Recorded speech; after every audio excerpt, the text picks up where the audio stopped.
Well, hey, what's up? Good evening. How are you? Hope you've had a great day. Happy Wednesday. Wednesday is always one of my favorite days of the week because it's a church day. And to me, you get a whole lot of life and energy just from being around other believers, other Christians. And so I was able to do that this evening. And I hope if you're a part of a church and they had Wednesday services, you were there and supporting and a part of that as well. So Barbara says, Happy Wednesday. How are you guys doing? Do me a favor as you're tuning in today. If you haven't already, go ahead and like this video. Please, please, please, please like this video. That sends us out into the YouTube algorithm. And then another thing you can do, also do me a favor. Let me know where you're watching from. Where are you tuning in from? We already have Colleen saying Massachusetts. She knows the drill.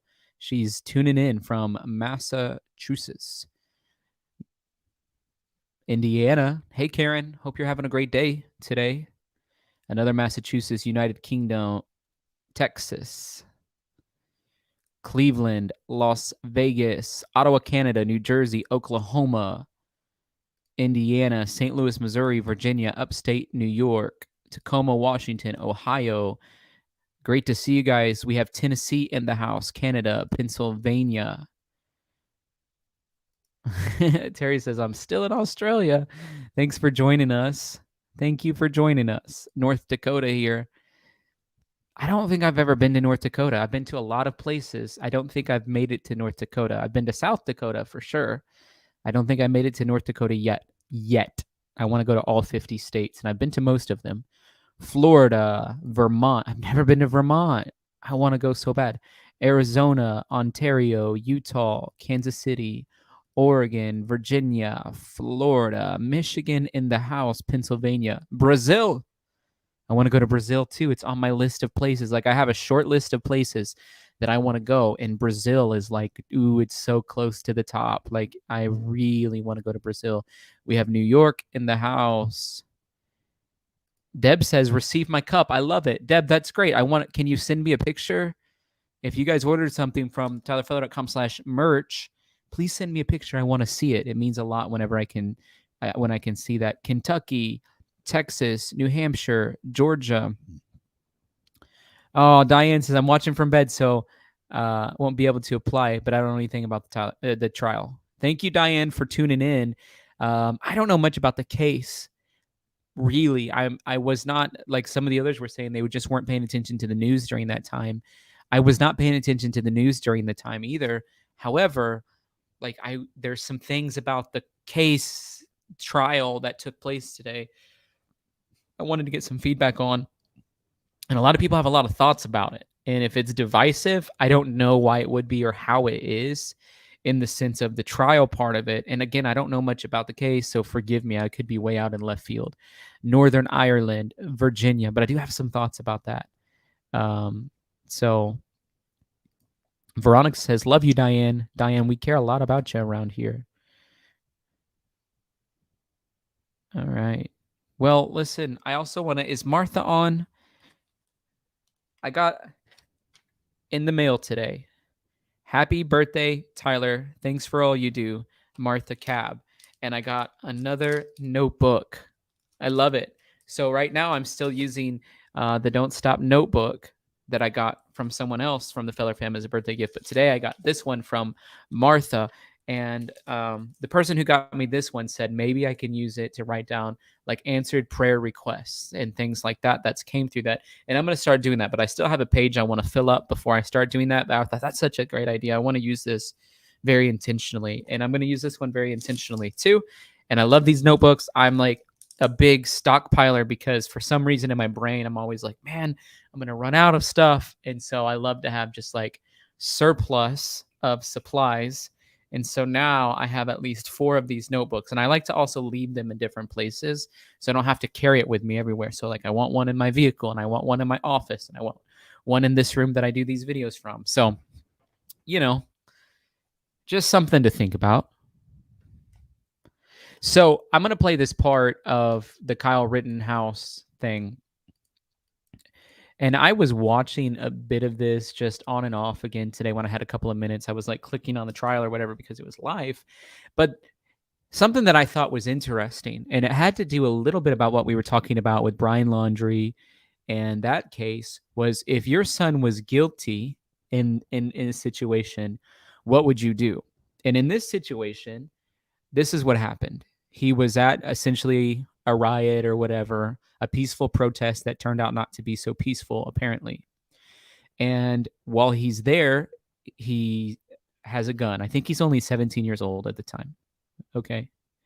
So he has a gun or something with him. Well, he for sure has a gun with him, but I don't know his age exactly at the time of all this when it went down. So, anyways, and he ends up getting attacked by somebody, and he sort of lets off his trigger and he shoots somebody. And unfortunately, sort of what happened was he immediately went to go and turn himself in to the police that were working this protest.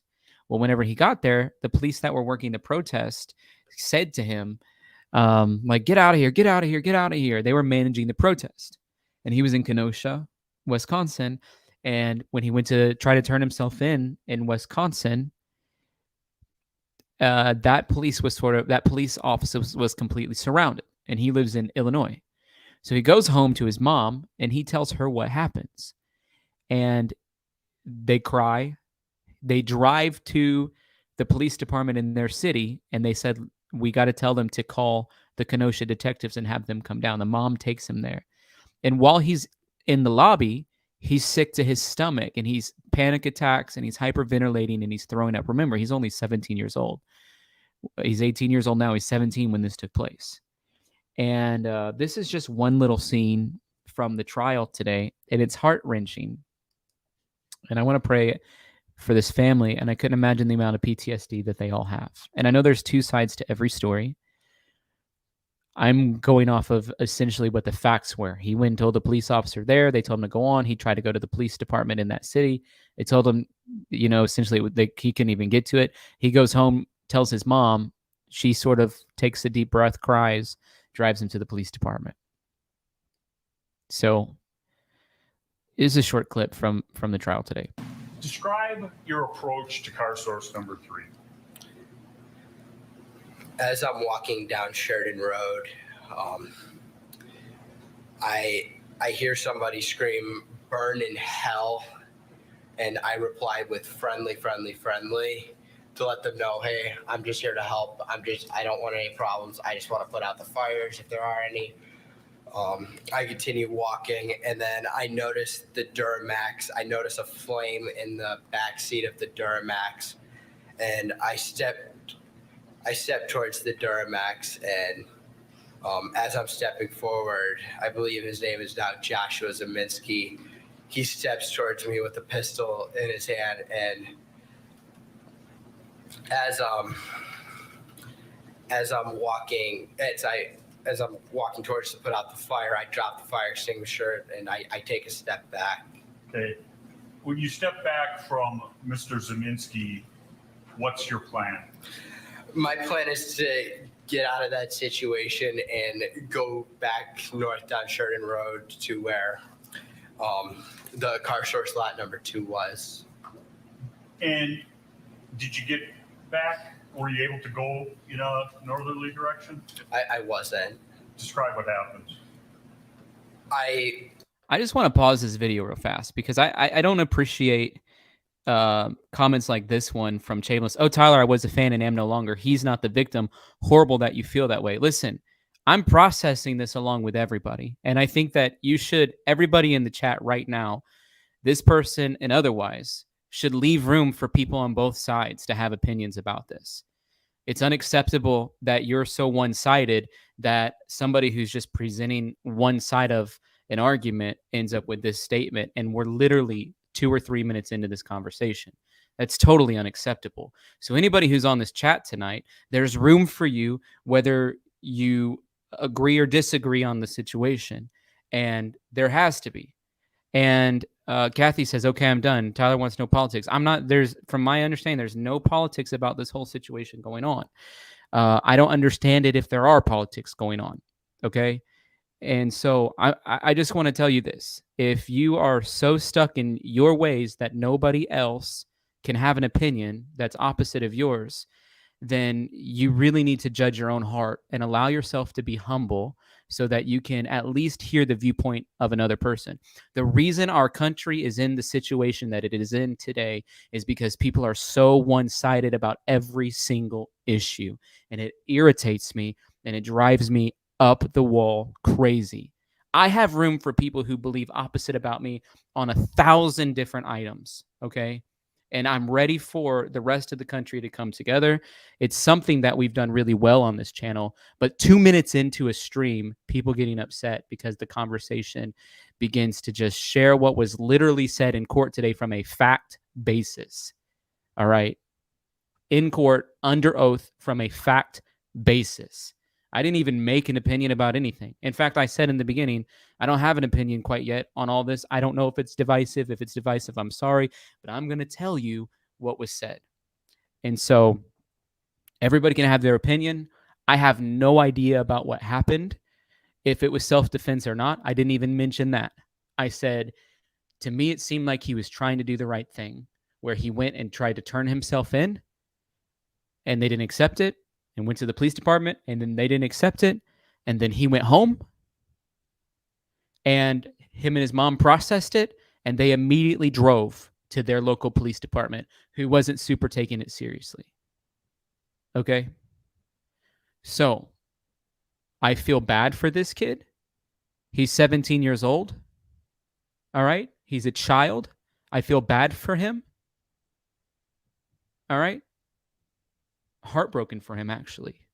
He should not be in this situation. There's 1,000 reasons why he shouldn't. I admire his mom for doing the right thing. I admire his mom for doing the right thing. Okay? And at the end of the day, I admire him for knowing that he needed to turn himself into the police department. As far as I'm concerned, this whole trial is to determine whether he's guilty or innocent. That's what the point of the trial. All right? That's the point of the trial. I don't want to talk about the gun laws and what's right and what's wrong. In my family, 6-year-olds have guns because that's the culture. I don't know the culture of the city that he lives in, but it depends on the culture. Is it a deer hunting culture? There's probably some guns. All right? The 6-year-olds in my family don't take those guns publicly with them, but it's the culture where I live. Everybody has guns. So just chill out on the politics stuff. And by the way, thank you for that super chat. Means a lot when you guys support the channel, Cindy, especially when we get into situations like this that feel like divisive. And aside from all that, aside from what's happening, aside from some of the conversation that's taking place, I'll tell you this. You can tell, you're about to see that this child, this young man, all right? Again, another one. I'm out. It is political. It's not political to me. I don't understand how this is political. Am I missing something? In my brain, I cannot understand how this is political. I don't ever talk about political things, and I've spoken in public for my entire life. Since I was in high school, I've been a public speaker. I've never talked politically ever. I've never made a political statement ever publicly. I just don't do it. It's too divisive, and I believe in bringing people together. If you think it's political, then reevaluate how we're having this conversation. Okay? I feel like I'm losing my brain cells. All right? Somebody says you have to ignore them. I don't want to ignore them because they're part of the Feller fam and they're people that we built this community with. All right? And Lisa, they're playing you to get you upset. I don't think so. These are people who've been around since a long time. Rochelle, thank you for that super sticker. You said go. It means a lot to have your support. And at the end of the day, this young man is going to have some PTSD from this situation. Okay? Bottom line. So let's watch. Once I take that step back, I look over my shoulder and Mr. Rosenbaum was now running from my right side. And I was cornered from in front of me with Mr. Zeminski, and there were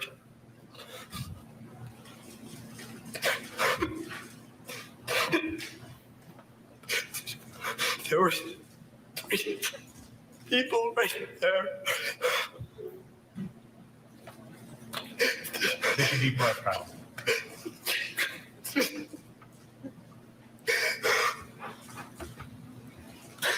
That's what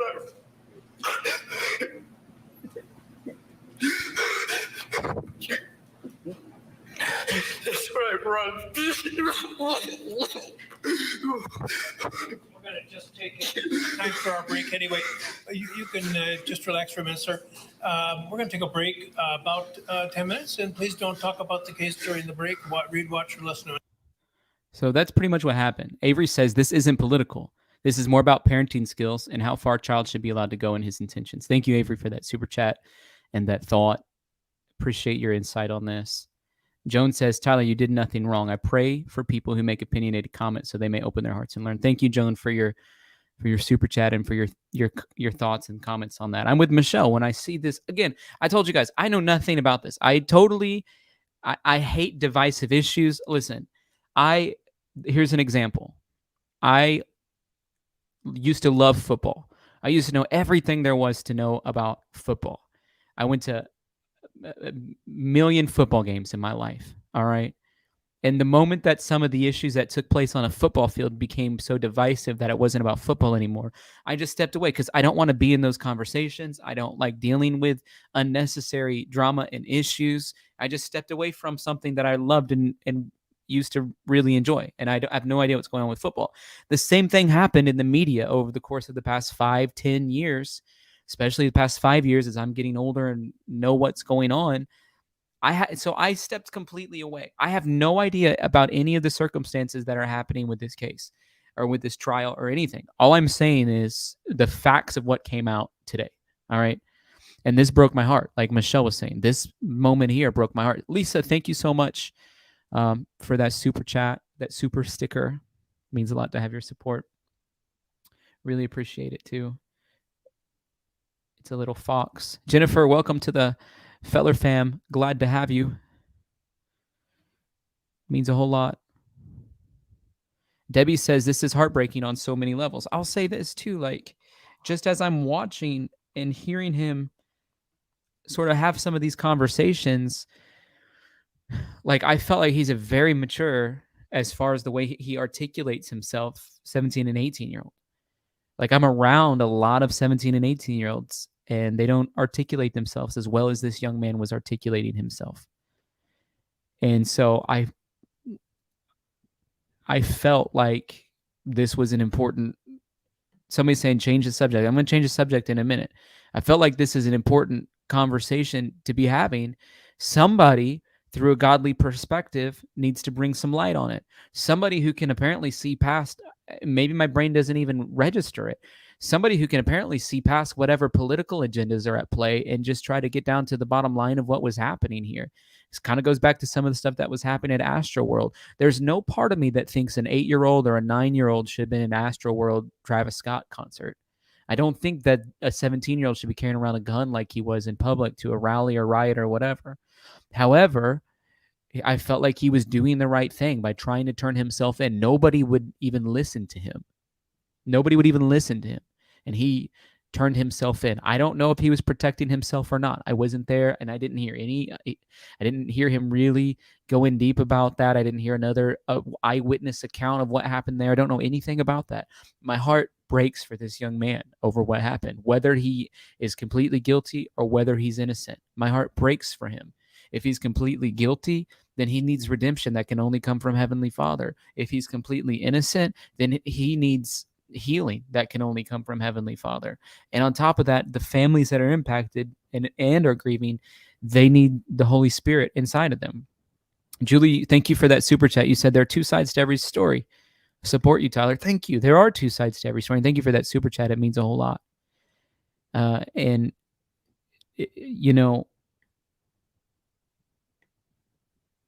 There's a whole lot to this. And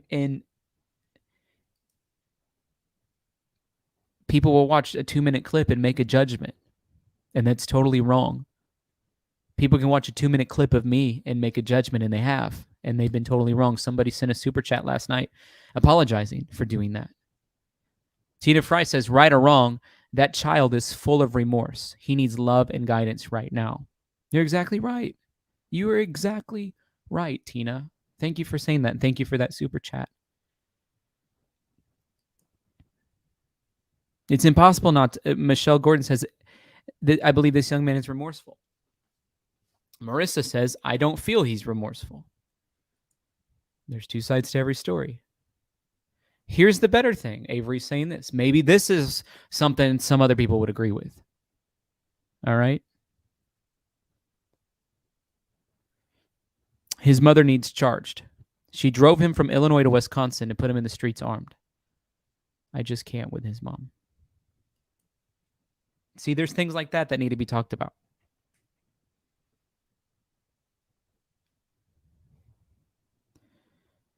There's a whole lot going on here, guys.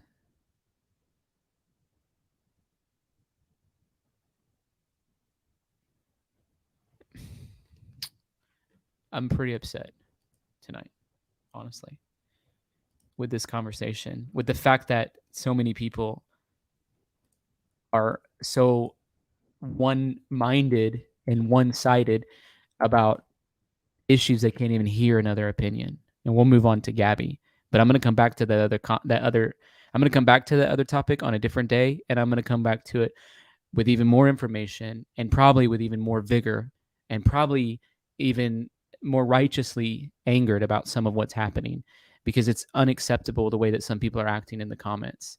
It's unacceptable behavior as a human being not to allow the other side to be able to have a say. Okay?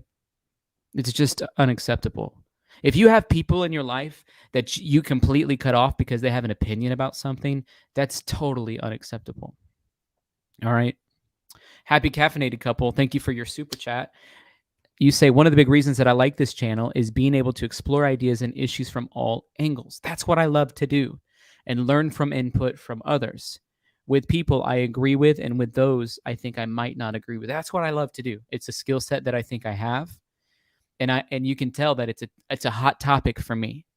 I get upset when other people don't even allow themselves to have a few minutes to hear another perspective. How are we ever going to move forward as a society if we can't hear somebody's perspective? I'm completely okay with hearing somebody who believes the exact opposite on me from an issue, and at the end of the day, agreeing to still be friends with that person. So thank you, Happy Caffeinated Couple, for that comment. My golly.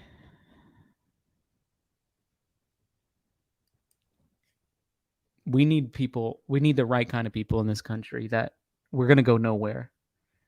We're going to swing from a pendulum to pendulum, and it's going to create chaos, because when people don't get their way, they're going to go insane. And that's what happens. We got to meet in the middle on a lot of issues. What is Brian Laundrie's cause of death? Here's 10 things they talked about today on WFLA with JB. Anthropology test may or may not give forensic examiners enough information to definitely conclude a cause of death, was the answer today. Thank you, Megan, for that super sticker. Means a lot. Sean S. says it's important to have these difficult conversations. We can't avoid what makes us uncomfortable. We're seeking an outcome. I applaud you, Tyler. Thank you. Thank you, Sean, for that. Thank you for supporting me. And thank you for the super chat. Thank you, Megan, for that super sticker. It means a lot to have your guys' support on this, because I had no idea that people were going to be so upset tonight whenever I got started. Probably wouldn't have even picked that topic. I thought it was something we were all going to explore together. Like, I am shocked that it became what it is. The prosecutor's star witness who got shot in the arm said Kyle shot him in self-defense at trial yesterday. Thank you, Neil, for that super chat. See, there's things like that. There's things like that that are really important that are coming out that need to be said as well. Renee says, hey, Tyler, we're all familiar with this case. That's why everyone has opinions already. The mom dropped a 17-year-old kid with an AR-15. Peeps were stopping him. Yeah. See, there's the other side of that. There's the perspective on that. So I'm going to go back to that. I know I started talking about Gabby Petito. I'm going to just go back to the Kyle Rittenhouse thing and just put it up there on the screen for just a second because I do think people want to talk about this. I was going to take it off, but now I think people are still want to talk about this. Let's continue to talk about this. Let's just go deeper in it tonight. It's a divisive issue, but let's just talk about it. Tyler, I love how you handle situations that are difficult to deal with each other. Thank you, Alice Wonders. I try. People are saying the mom did not drop him off. People are saying the mom did drop him off. I heard him talk about that in trial, but I can't remember exactly what he said. He was at a friend's house or something, but the mom was involved in driving him somewhere. Let's hear what this guy has to say. I'm sorry. Michael, let me just ask you a big picture here today. And by the way, just so you guys know, the big question that I was asking earlier was this. Do you think the trial is going to be out on a mistrial? And was it intentional? That's really what I wanted to explore today. And I felt like, I happen to think that was what was happening. Like, I think they're purposely trying to get a mistrial. And my point of wanting to play the video of that young man so upset was, if he's guilty or not guilty, I don't know that. But I'm just saying this. I'm saying that as much trauma as it's making him go through to even talk about some of the details, I am heartbroken over the fact that if it's a mistrial, he's going to have to go do it all over again. And if they do it on purpose, and I'm not saying they are, but if they are doing it on purpose, shame on them.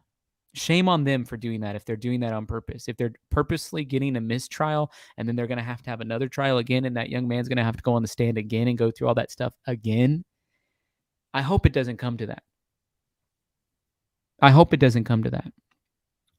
Okay? Teddy Bear says, speak the truth, Tyler. People need to be more open-minded. The closed-minded people are the ones separating our nation. I absolutely agree. And that's people on both sides of any issue. Thank you, Teddy Bear, for that super chat. Martha Cab, hey, thank you for your gift today. I put it on the screen. I don't know if you were here. Thank you, Martha Cab, for your gift. I can't wait to use it. And your note, got the note too. Thank you so much. You say it's almost impossible to have a civil conversation about anything. Yet, we need to talk with each other and listen to each other.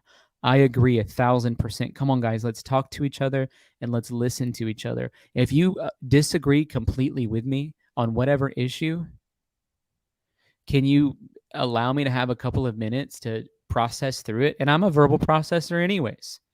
I talk about stuff, and then by the time I'm done talking about it, I'm like, you know what? Actually, I thought about that a little bit incorrectly. Kim says, Tyler, thank you for the super chat, by the way. Could you stop and pray for us to have open minds and loving hearts when we discuss difficult topics like this? Yeah, so Father, may our hearts be receptive to truth, whatever truth may be, if it's on our side or the opposite side, but give us the heart to want to receive all information and trust you to guide us to the truth, Jesus. Allow us to be open-minded enough to care about another person more than we care about a story, and so we're willing to hear them out. We just thank you, Jesus, for being with us on the stream. Please give your peace today, Jesus. Amen. That's a good idea, Kim, to pray for that. Megan says, I do believe the prosecutor was seeking a mistrial intentionally, and this was incredibly heart-wrenching to watch. I was watching that part when it happened. It felt like he was doing it on purpose. And his responses, and the judge blew up. The judge was furious because he knows that he just sat there and watched that young man's heart get wrenched out, traumatized. And so that's what I was saying. If they're doing it on purpose, it's totally unacceptable. The defense counsel, he called Kyle Rittenhouse to testify in his own defense. So, do you think it worked? I don't know, but I don't think it hurt. I don't think it hurt them because I think in this case, sometimes you have to put a defendant on the stand. Obviously, they were well prepared. He was well prepared for his direct testimony. So He was. I think the defense made a decision and they're sticking with it, and I don't think it hurt them. I don't know if it helped them, but I don't think it hurt them. Did he have to take the stand, do you think, in this case, in a case like this? Do the jurors expect the defendant to tell them what happened, to tell them about his state of mind? And even though they'll be instructed that you can't hold a defendant's silence against him or her, are they expecting it in a case like this? Absolutely. This is not a case where you have something where people are closely related, where other people could testify as to what the defendant would testify to. This took place in the middle of a chaotic situation. I think they really had to put him on to put the defense through. And Kyle Rittenhouse there, he had that terrible moment of emotion when he recalled what he said was his fear of being killed by the people who were chasing him. He described them as a mob, and it required the judge to stop the trial. And I want to say this. I'm sure he had a fear. He shouldn't have been in that situation, but I'm sure he had a fear. You ever been in situations like that? They're fearful situations, and he's a teenager. He shouldn't have been in it, but I'm sure he had fear. Out for a little bit so he could regain his composure. On cross-examination by the prosecution, really no tears at all. Is that something jurors fairly might draw an inference from, or is that just something to be expected? I think it's something they may fairly draw an inference from. It was something that we spoke about earlier, and it just seems when it never helps the defense when they put a defendant on the stand and he is almost polar opposites in his reactions to questions. It seemed he was much more confrontational with the cross-examination than the direct. And Michael, what do you think of the judge in this case, Judge Schroeder? He's really read the riot act to the prosecution on that cross-examination where the prosecution was trying to bring out that the defendant had a chance to hear all the other stories, but had not told his own story in any detail. And the judge said that got right up close to a Miranda violation. We're looking at him here. He's a character up there on the bench. He really goes after the prosecutor there. And, what's it like when you're dealing with a judge who's, can get heated like that?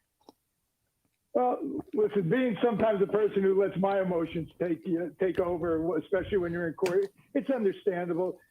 I may not agree with everything this judge says or the way he says it, but he obviously seems to be a judge who has a lot of experience. It seems he's been in the courtrooms before, not just as a judge. So he understands the whole rhythm of a trial. So I don't agree with him. I think he's doing a pretty good job here. And I think sometimes he's a little too opinionated. He certainly is. It's fun to watch. I'll get that. But let me get very serious here about the cross-examination of the defendant. That is really an incredibly high-pressure moment for a prosecutor. Kyle Rittenhouse on the stand, Thomas Binger, the prosecutor, cross-examining him for all the afternoon for several hours. How do you evaluate the cross-examination? How do you think he did? I think he did an excellent job. And, you bring out a very good point, Terry. I'm a former prosecutor. As defense attorneys, we constantly cross-examine. It's an art, and it takes a long time to develop. Prosecutors don't get to cross-examine that much because it's very rare defendants take the stand and defendants put on a defense. Usually it's holding the prosecution to their standard of proof or proving their case beyond a reasonable doubt. This prosecutor seems very experienced. He had this judge coming at him pretty heavy, and it didn't affect him. He stayed on course. You guys making a good point. The prosecutor seemed like he was doing it on purpose. Seemed like he was going after him on purpose. I don't know if he was. It seemed like he was going after him on purpose, maybe trying to get a mistrial. And if that's the case, because the defense was saying, hey, this guy knows what he's doing, and he's doing it intentionally, and this is leading to a mistrial, and the judge went ballistic. So, what a crazy situation. By the way, thank you, Femme Fatale.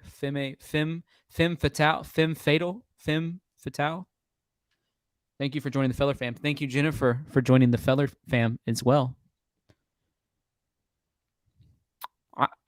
Listen, guys, all of us in this other situation, when we're talking about Brian Laundrie and Christopher Laundrie and Roberta Laundrie, you went down rabbit holes of what you think a parent should do. I will say this much. This is a situation where a mom drove her son to the police department within an hour. Okay? If nothing else, she shouldn't have been letting him go to this event. He shouldn't have had a gun there or whatever. I can go down the whole... He shouldn't have even been there. And if he shouldn't have had a gun if he was there. I can go down the whole list. Right? I can name 1,000 things that should or shouldn't have happened there. But I'm going to tell you this. Himself in, and he's going to deal with the consequences one way or the other. All right. I'm going to move on tonight. Gabby Petito. JB Bruno wrote this up today. 10 things to know. What is Brian Laundrie's cause of death? Well, the anthropology test may or may not give us enough information forensically. And I hope the FBI releases that information. At this point, it seems like it's remaining unclear if they will. Here's the 9th question. Will the FBI release its findings in the Gabby Petito and Brian Laundrie investigation? The FBI is known for releasing virtually no information during an ongoing federal investigation. This is exactly why details have been scarce from the beginning. However, it says as time goes on, years and even decades, which my golly, I hope it's not that long. History tells us it's more likely a trickle of information. I don't want to wait that long. I want it to happen sooner. Here's question 8. Will any charges be filed? As of this report, no charges have been filed in the Gabby Petito homicide investigation, unfortunately. Question 7. Why do the Laundries continue to remain silent? Will they ever speak? Brian Laundrie's parents, Chris and Roberta, have remained virtually silent throughout the process, except for their communication with law enforcement. They have been represented legally and in public view by their longtime attorney, Stephen Bertolino. Bertolino has repeatedly stated that he has advised his clients to remain silent to any and all parties, including Petito and Schmidt families, as well as news outlets, before Laundrie was confirmed missing. Bertolino addressed his client's opinion to remain silent in a statement. The public's response to Christopher and Roberta and their silence has been largely unsympathetic. In text messages to reporters, Bertolino has remained non-committal to his clients. Question 6. How did search teams miss Brian Laundrie's remains at the Carlton Reserve? I was wondering that too.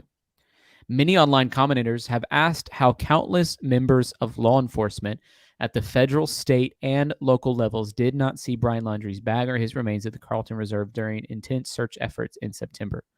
They also bring up how Christopher Laundrie showed up on October 20 and found his son's bag. The answer to this question is multifaceted but rooted in reality. First and foremost, police have stated they welcomed the help of Chris Laundrie to track down his son because he had the best understanding of where Brian Laundrie liked to hike in the vast rural wilderness of Sarasota County. Simply put, Christopher Laundrie knew the areas where his son was most likely to go.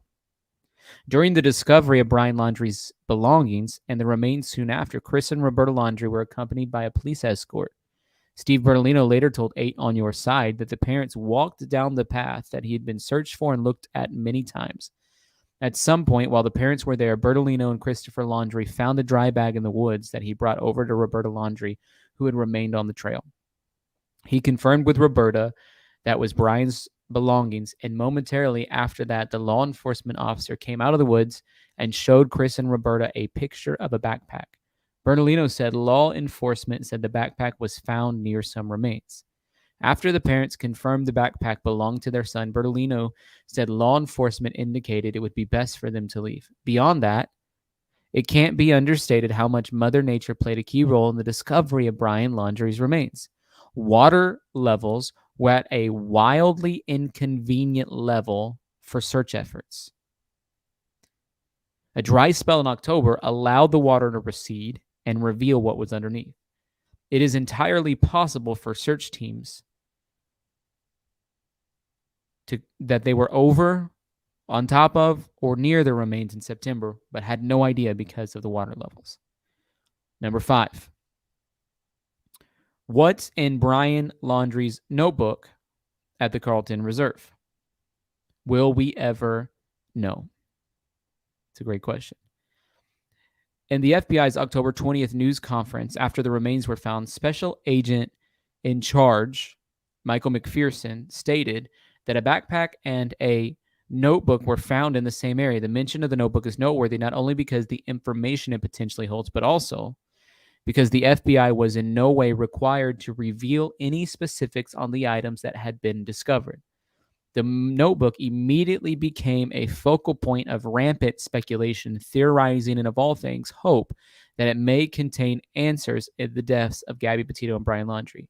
The initial worry was that the notebook wouldn't be intact due to the reserve's flooding. But the notebook, according to Allison Henning, is that it's possibly salvageable. Question 4. Why did the Laundrie family go camping at Fort DeSoto 6 days after Brian returned home alone from his cross-country trip? When our viewers and readers respond to the Brian Laundrie timeline, some of the most frequently asked questions about the Fort DeSoto camping trip. Brian Laundrie and his parents were joined at the Pinellas County camping trip by his sister, Cassie Laundrie, and her family. They stayed at the waterfront campsite 001 as confirmed by witnesses and photographs Cassie Laundrie released for an interview with Good Morning America. Internet users want to know what was talked about on that trip, given that Brian Laundrie had just returned home without his fiancée, Gabby Petito. Question 3. What did Brian Laundrie tell his parents when he returned home? Brian Laundrie returned home from his cross-country trip without his fiancée September 1st. When he returned to Northport, police said that he was in the same white Ford van the couple had traveled in together. It was the second time in a 2-week period that he had gone home by himself. Bertolino confirmed Laundrie flew to Florida from Salt Lake City on August 17th for a period of 6 days and spent time through a storage unit they had shared. According to Bertolino, Laundrie returned back to Utah to reunite with Petito on August 23rd. Question 2. Why didn't the Laundries return the phone calls or text messages from Gabby Petito? Well, according to Stephen Bertolino, this question is point blank in a News Nation interview. Interestingly, he chose not to answer. Unfortunately, News Nation's Marty Hughes, I can't have that conversation with you at this time. It's not the appropriate time to have this conversation. Rewinding to the first week of September, before the story was on the radar of national news outlets, Gabby Petito's mother, Nicole Schmidt, and father, Joe Petito, said that they repeatedly reached out to their future son-in-law, Brian Laundrie, and his parents, Chris and Roberta Laundrie, desperately seeking information on their daughter's whereabouts. Those calls and text messages, according to Petito's family, went unanswered. The Laundries were advised to remain silent by their longtime lawyer, Bertolino, who himself has remained silent on why there has not been a conversation between the two families. The question posed endlessly by loyal followers of this case is, why didn't the Laundries respond to calls and texts from the Petitos? Shortly after the Petito was reported missing on September 14th, the Laundrie family released a statement through Bertolino saying the family was remaining in the background at this juncture and will have no further comment. Several days later, Petito's family addressed the Laundries again in a letter read by the family attorney. We understand that you're going through a difficult time and your instinct is strong to protect your son, the letter said. We ask you to put yourself in our shoes. We haven't been able to sleep or eat and our lives are falling apart. Question 1. Why are Gabby Petito and Brian Laundrie dead? Brian Laundrie, 23, and Gabby Petito, 22, were engaged and ready to spend the rest of their lives with one another. They appeared happy, adventurous, and full of life as they posted all over social media during their cross-country 2-month road trip from Long Island across the continental United States until something terrible changed everything. In September, it was revealed the couple's seemingly happy-go-lucky social media presence doesn't tell the whole story. Information on a domestic dispute response by police in Moab was released in September. Police responded to a witness report of an argument and physical altercation involving the couple, but decided the fight didn't rise to the level of domestic assault. Additionally, body cam video was released that showed Petito talking to a police officer. Did you get hit in the face? Kind of looks like something hit you in the face. I guess, yeah, but I hit him first, Petito replied. For many, the Moab incident helps the public gain a better understanding of what Gabby and Brian's relationship might have been like days before Petito's death when the cameras weren't rolling. However, as frequent as domestic disputes are, few end with both parties dead weeks later. The exact circumstances of Petito's death remain a mystery, while the Teton County coroner confirmed she died of manual strangulation. The reason for her murder, as well as the identity of the person responsible, remains unconfirmed by authorities. This continues to fuel persistent following of the case, included by some who refused to rest until the truth is known to all. So there you guys go. 10 questions today, important for us to talk about. Sandra Sanders says, Chris went to the reserve approximately 4 days before they found the dry bag. Why didn't he show the FBI that area on that day, instead of going back days later and finding the dry bag then? Thank you, Sandra, for your super chat. To my understanding, that is the area that he went to on that day. Like, maybe not that very, very, very specific area, but to my understanding, that, like, let's say within 1,000 feet, that is the area that he went to. So I'm not sure. I want to know the details on that too. That's a great question. But to my understanding, that is the area that he went to the week before they went back and found the bag. I think he's the one who was telling them about that area because he knew it was likely an area that they're going to be hanging out in. So I thought that was great. Those are, we haven't talked about that case a lot. There hasn't been a whole lot to talk about. The next thing that we're sort of hoping for, waiting for, praying for, believing for is an understanding of the forensic anthropologist report. And if we find that out, there's going to be some information released, and hopefully it's released to the public, and we're able to move forward with some more definite information about what happened. Some people say Brian's still alive. I'm not one of those people, okay? I'm not one of those people. I just don't believe that. What do you guys think about this case, though? The Brian Laundrie, Gabby Petito. Are you ready to move on from it, or do you still want answers? Ask that question. Do you still need answers on the Petito case? Ask that question in the poll. Do you still need answers on the Petito case? Let me know. Answer the question in the poll. Send me a chat. Let me know what you say.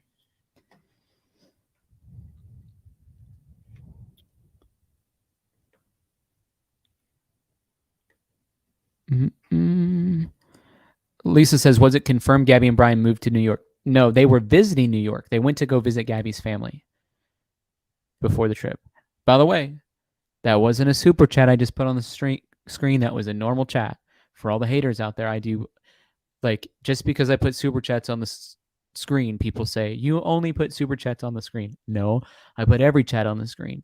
But if there's a super chat on the screen, I'm going to try to put it on there. Occasionally, super chats don't even get put on the screen because it goes through without me seeing it sometimes. But I put all. If it's a good comment and I see it, I put it on the screen. If it's a super chat, it goes on the screen. Okay?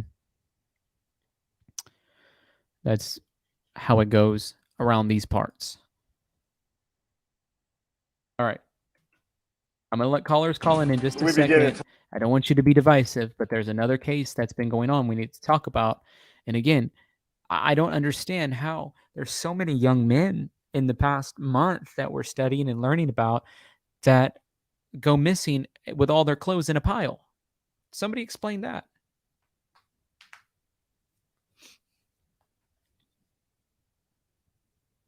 This is the Tuscaloosa case of University of Alabama student Garrett Walker. Avery was on the scene helping search for him for 2 days. Tuscaloosa crews recovered the body of missing University of Alabama student Garrett Walker. I'm Mark Franklin. And I'm Sherry Jackson. Dive crews found the 20-year-old's body in the Black Warrior River this afternoon. Family and friends formed a circle of prayer today at the river after learning what happened. CBS 42's Tim Reed has a reaction. Tonight, many are grieving the death of 20-year-old Garrett Walker. We spoke to some University of Alabama students who were hoping that he would be found alive and well, but tragically, his body was recovered in the Black Warrior River. It's so heartbreaking because we don't really hear about that kind of stuff here. Many UA students are heartbroken after finding out that 20-year-old Garrett Walker's body was located this afternoon in the Black Warrior River.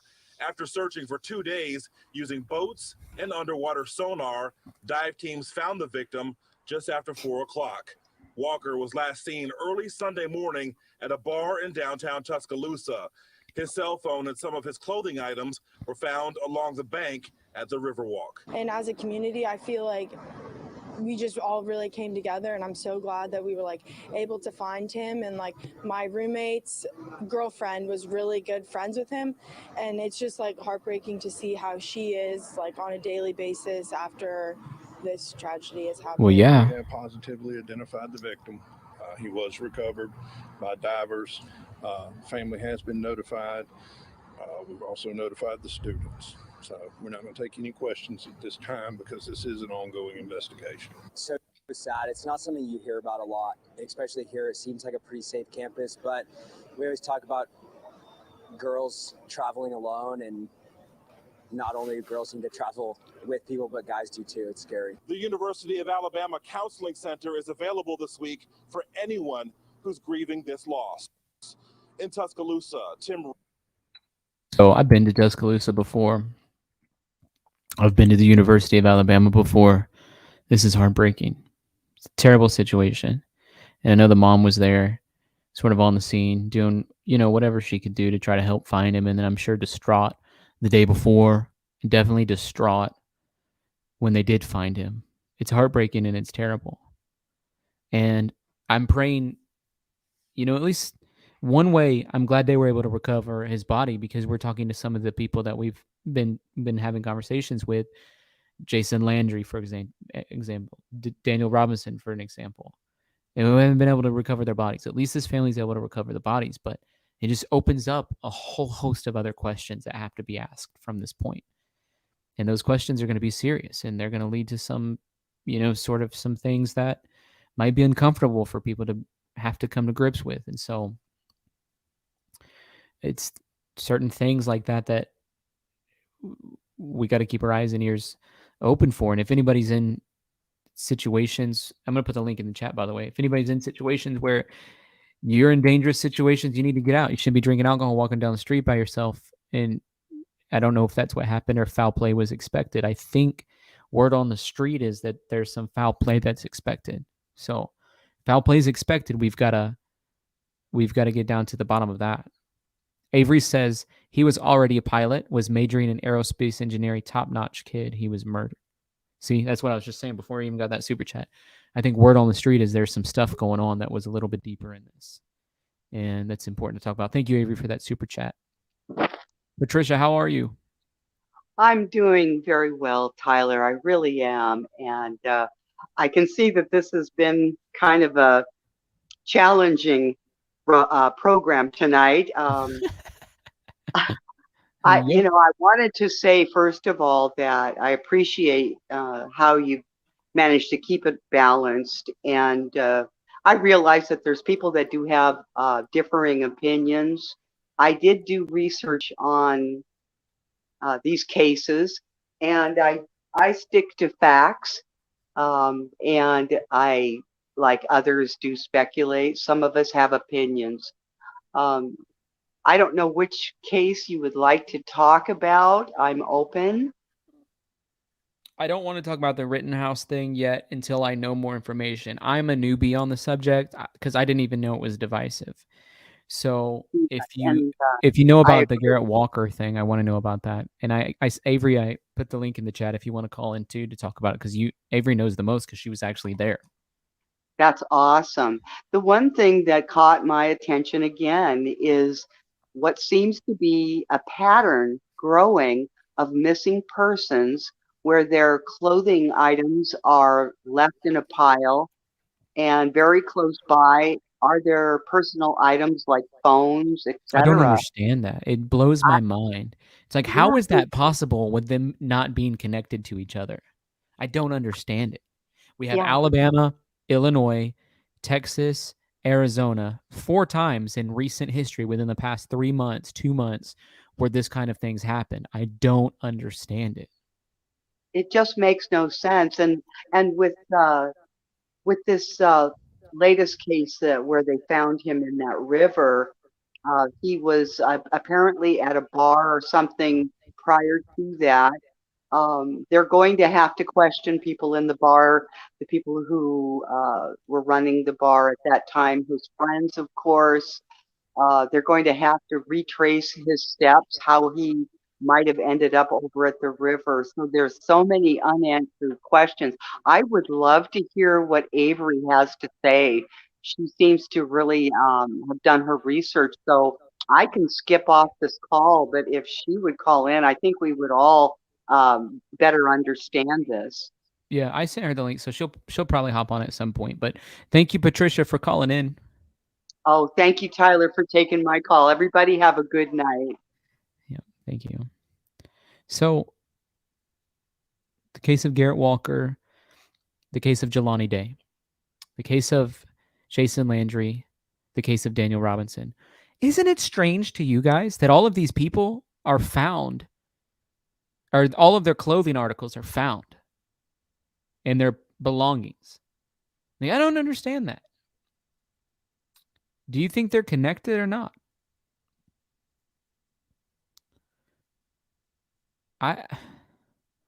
To me, I don't know if it's the same person, but it sounds like there's something similar going on with all of those. Avery says she's giving her chihuahua a sedative, LOL, to call in. Yeah, last time her her chihuahua was like really scared me. I think it scared a lot of people whenever she was on the call. So we'll receive that, Avery, that you're that you're doing that. If anybody wants to call in, the link is in the chat. It's pinned to the chat. Feel free to call in and have a conversation about what you're thinking about with this situation.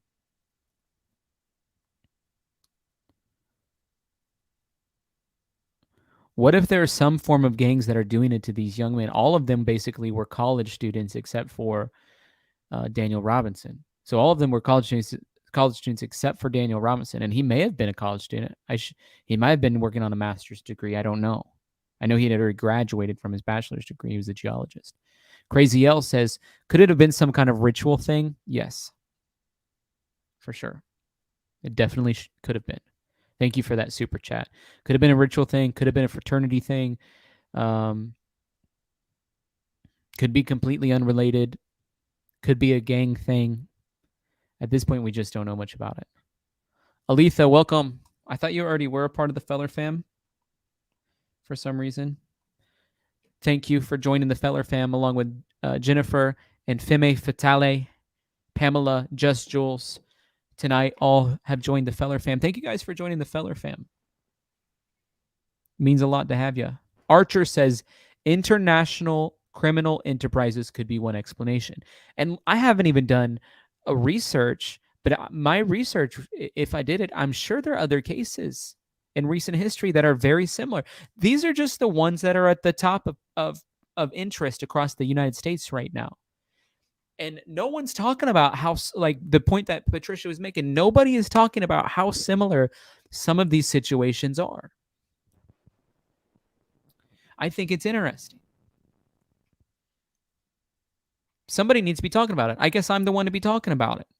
Is there a connection or not? And if there is a connection, then let's find some more common threads between them. Thank you, Archer, for that super chat. Casey says, I'm still interested in John Benet's case. I'm interested in John Benet's case too. I've deep dove that case more times than I can count, probably about once every 18 months. I get a little inkling in me. Like, I want to go down this rabbit hole, and I'll go deep on it, and I'll watch everything I can and read everything I can and try to make sense of it, and as I know many of you guys have as well. Jennifer Rochelle says, I really wish the John Benet case would be solved. Me too. At this point, I think only maybe the Lord himself knows the truth in the people that were involved. So it's something that needs to be talked about for sure. I'm with you on that one, Casey.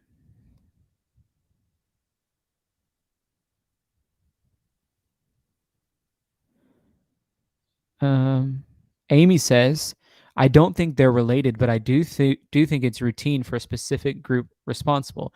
They're not robbery victims, drugs, or stumbled upon something they shouldn't have. That's a great point. they're not like, you know, they're not criminals, these people involved in this situation. They're good, all-American type young men. Penny Miller says, need prayers for all veterans tomorrow for my 2 boys. It isn't a holiday at all. Very hard and emotional. Thank you to all our vets. Thank you, Jesus. We just ask that for everybody, it's going to be a hard day tomorrow. It brings back memories. Lord, I just pray that you actually make it a good day tomorrow. You're the one who can do that, Father. And so I pray for Penny. I pray for her kids. I pray for her 2 boys. I pray for their family, that tomorrow's a good day. The sacrifices that were made, the trauma that's involved in their mind, we just declare as being transformed and renewed by you, Jesus. Amen. Yeah, there's not school tomorrow where I live because of that. Pamela Williams says, what if this is some type of devil ritual like what was allegedly performed at Astroworld? Thank you, Pamela, for that super chat. I don't know. Like at this point, nothing would surprise me, Pamela. Nothing. There's not anything that I would be surprised by on this. If we broke it down, we got down into the bottom of it, nothing would surprise me by this at all. Smashley says, Tyler, how are you feeling this week? You feeling okay? We put you in our church prayer group, so you have a lot of prayer warriors praying. Thank you, Smashley. I don't feel very good tonight. This week I felt really a lot better the past couple of days. And then tonight it just hit me. Like I was at church earlier, somebody asked me, like, how are you feeling? Like, honestly, I felt really good the past couple of days, but then tonight something just hit me and I don't feel well. Probably why I was acting a little crazy earlier, a little hyped up whenever we were having some of that conversation that I didn't want to get into. Mickey, how are you? I'm good. I think you got YouTube going on in the background. Yes, I do. Sorry. Okay, it's okay. So what are your thoughts about all of this? I mean, it's kind of a crazy day. We've talked about some different things. Don't you think it's weird that so many of these cases seem so similar? Well, with the college young males, it just seems like it's too coincidental that all of them are unclothed. They've been finding more than what we've even spoke about on this channel. I know in Chicago lately, they've been college men all finished or are in college. They found already 3 that I'm aware of. I live close to Chicago, so kind of follow that a little bit more. They also found a couple other missing people. Unfortunately, one was a woman near Kenosha, actually. It was on Waukegan and Kenosha borderline. Mm-hmm. And it was a pregnant woman they found in Lake Michigan. But they're charging her boyfriend, I guess, for killing her. Mm-hmm. So that's another missing person. Then there was a woman today in Wheeling, Illinois, who also was found dead, and the baby's missing. A 1-year-old baby's missing, and they don't know where the child is. And that was after a call. She didn't show up to work, so they did a welfare check and found the lady dead. She was 21. So, I mean, just all these missing cases lately, it seems like there's a lot of them. With the men, I do feel like there's a group of people, not just like one particular, because there's too much similar things happening. Finding clothes near the site, being undressed, things like that. So it seems like it's everywhere. It's not just here.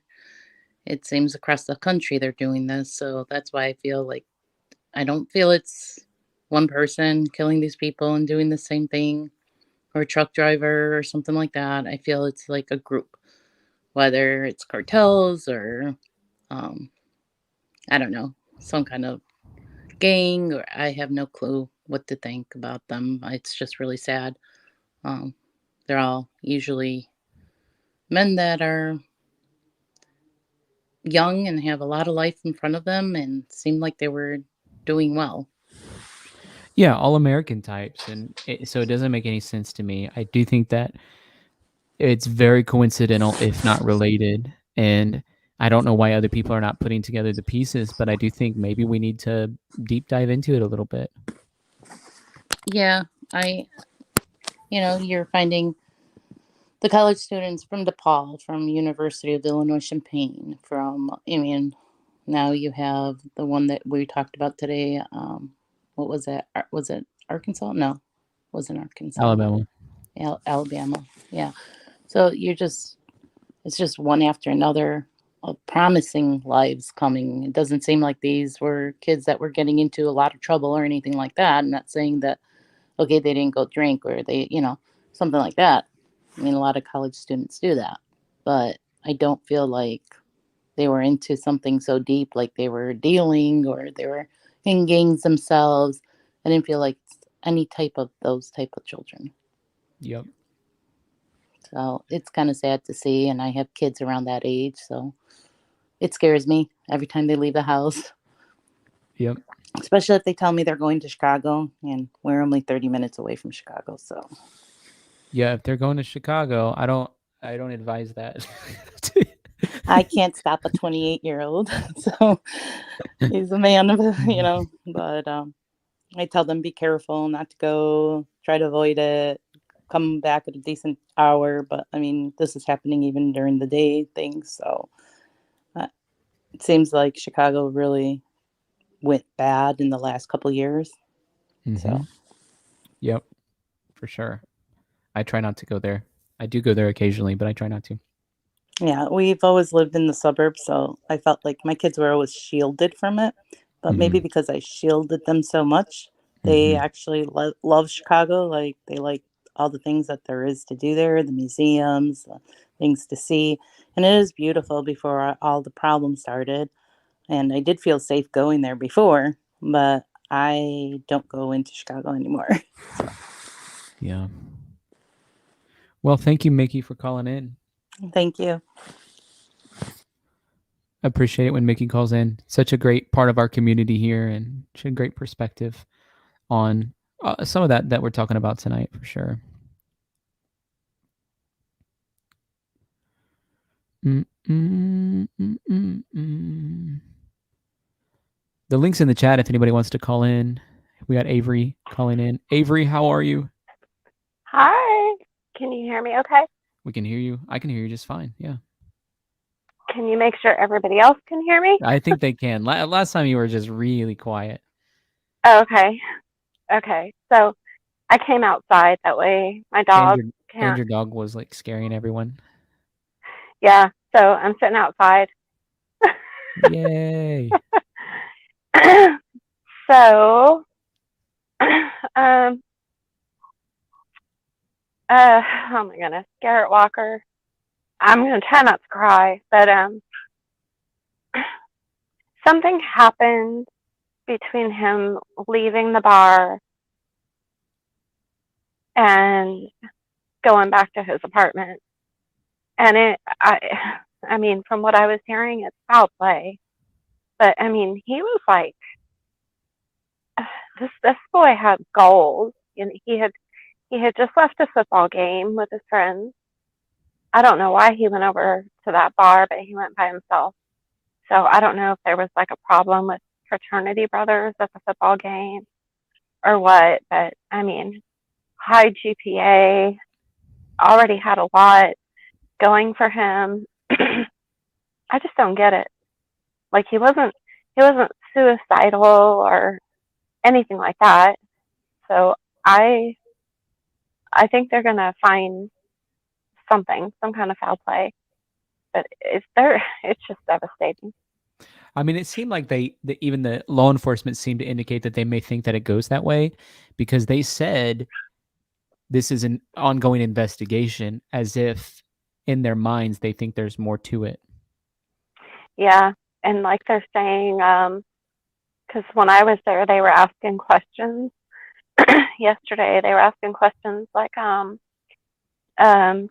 about video surveillance at the bar, or if they knew like what steps he took, and the cops were like, we're not giving that information out. So they know. And then I kept kind of like overhearing things. So I avoided his mom yesterday because I couldn't handle it. But the day before, you had spent some time with his mom. And I hugged her. Tried to console her. I did, yeah. Yeah, I was just hoping for a better outcome.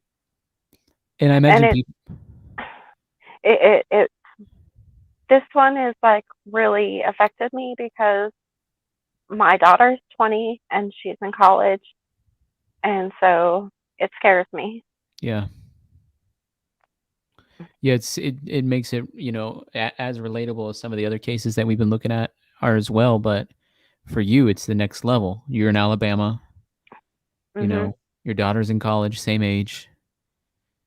I Yeah. could see why that would really mess you up. Then you went and joined the search for 2 days Yeah. and was there on the day that they found his body.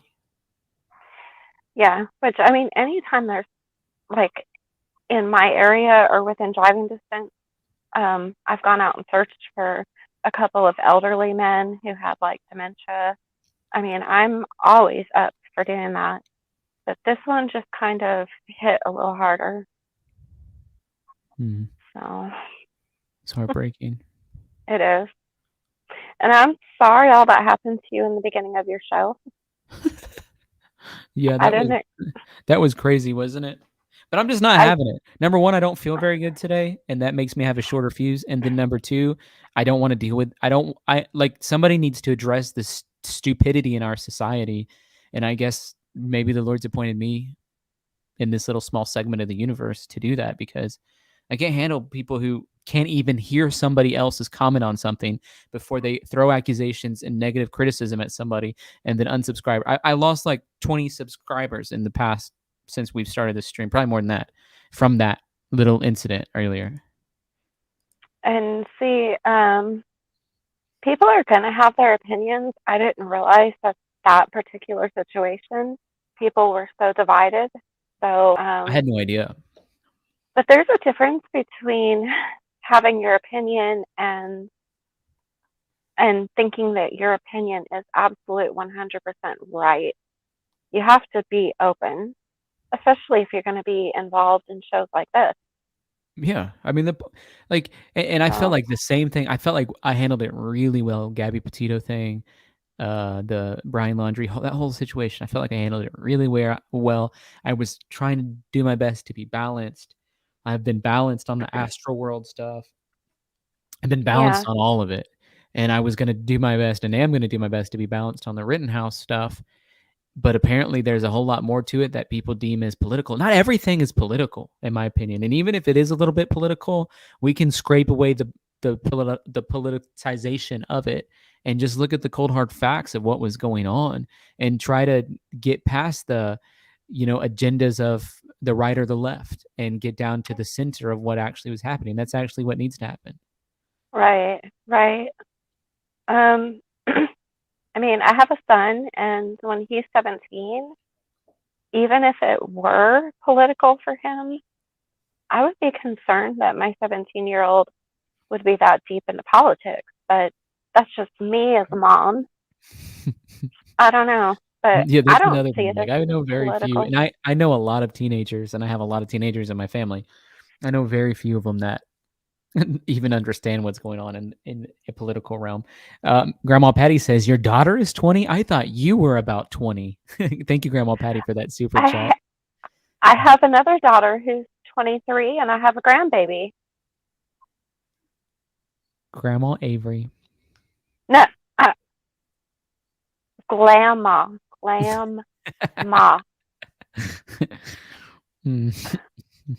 But so I wanted to tell you, I did get one fact cleared up today with Brian, the rumor about his uncle being a dentist. So there's no dentist in their family. His dentist is actually a Native American woman, and that's who turned over his records and stuff. So I figured I could at least clear that little rumor. I think I was saying that from the beginning. I said his cousin or brother or whoever was a police officer. Like every time there was something, it was somebody in his family. The whole case. And so I'm like, I just don't believe it. Yeah. And then are you planning to talk about the Astro World tonight at all? Or probably not tonight because I want to save some of it for tomorrow. And there's a lot that's happened. And I don't know much about it other than what you sent me earlier and then some of the headlines I've seen. But Okay. I do want to talk about it more in depth, I think. And I want to have a more spiritual perspective on it too. So maybe I should save it till Faith Friday and use that as the lead in. I don't know. Seems like every day new Right. stuff's evolving. My prediction, though, with Kyle is, I would hate to be on that jury, Mm-hmm. but my prediction is because people are going to see him as a child, and I think it's going to be a mistrial or innocent. That's just I my think they were prediction. purposely going after a mistrial today. Yeah, that's just my prediction. Not saying what my personal opinion is because I don't really know what my personal opinion is on it. But that's just what I predict. If you weren't a pastor, I would bet you money on it. Happy Caffeinated Couple says, our country can't heal if we can't listen to each other and consider all angles. Thank you, Happy Caffeinated Couple. Cannot agree with that more. Could not agree with that more. So I'm going to hop off because, but I'm so proud of myself that I am on camera. Yes, I got my me mic too. right. Yep. I got my volume right. Yep. It only took me 10 years. Praise Jesus. Right? I'm clapping for you. So yeah, I'm proud. But I'll let the next person hop on. Okay. And I love y'all. And I will be in chat. You have a lot of fans in the chat. Thank you for calling in, Avery. Yay. Okay. Bye. Aletha, how are you? I'm good. How are you? You've I'm had a doing all rough right. night, I know. Yeah, I got to put on the boxing gloves tonight. Well, I'm going to say something, and it's not political, it's spiritual. I feel like what's wrong with our country is that we are in spiritual warfare. Oh, yeah, that's a fact. There is 50% that goes for the good and 50% that's the other direction. And I hope that will not be considered political, but that's the way I see it. I mean, when they start closing churches and doing things like that. I don't know about, like, I don't want to talk about anything that became a policy or not. But I will say churches had the freedom to do whatever they wanted, from my opinion, and were on grounds to do that. So I think it was up to the individual church from my perspective. And I work with churches all across the country. Well, I know in Canada there was some, but anyway, well, Canada I don't know much about Canada. I know I have a friend who pastors in Canada, and that was a whole different story for sure. Okay, but anyway, that's my feeling on the politics. I know we're not supposed to talk about it, but as you say, there's some things that you kind of have to skirt around because there's so much of it that does involve both. Yep. And you have to be able to have and it should, we're supposed to be able to have freedom of speech and be able to express our opinion. And a comment I did make was that aren't we all adults here? All right. Can't you have an opinion without people saying, I'm going to take my little red wagon and go home? Mm-hmm. So, I don't know. I don't agree with everything that's said, but I enjoy the program. I enjoy the fact that I can listen to people's opinions and learn things that I don't learn on the news, because you certainly don't hear everything on the news. We've learned so much on your channel about things that's been going on. I possibly would not have even heard about the young men that had been disappearing. And one thing I want to say about that is if it were possibly how do you say it, cartels, maybe they are approaching these people and they're saying, no, I don't want to. Mm-hmm. But since they've been approached, they feel like, well, we have to silence them. And one way to silence them is to disappear them totally. Don't you think it's interesting that there's some level of consistency between the four of these cases that we've talked about? That's what I'm talking about. That those, their clothes are there, their phones, their wallets, everything's there. So I'm thinking maybe these guys all seem to be, educated, in good standing with the community, good jobs, going to college, and then something happens that it's almost unbelievable that this has happened. So my thought was maybe they're being approached and they say, well, maybe. And then they go, no, I'm really not interested. And then when they say I'm not interested, they say, well, we can't have them telling somebody. So they just get rid of them. And I think they take their belongings and all off of them. So when they kill them or whatever it is they do to them, that gives the law less ability to find out who they are. Somebody, you know what I'm saying? somebody emailed me and was upset that I said I don't believe in alien abductions. I just don't believe in it personally. Well, I don't.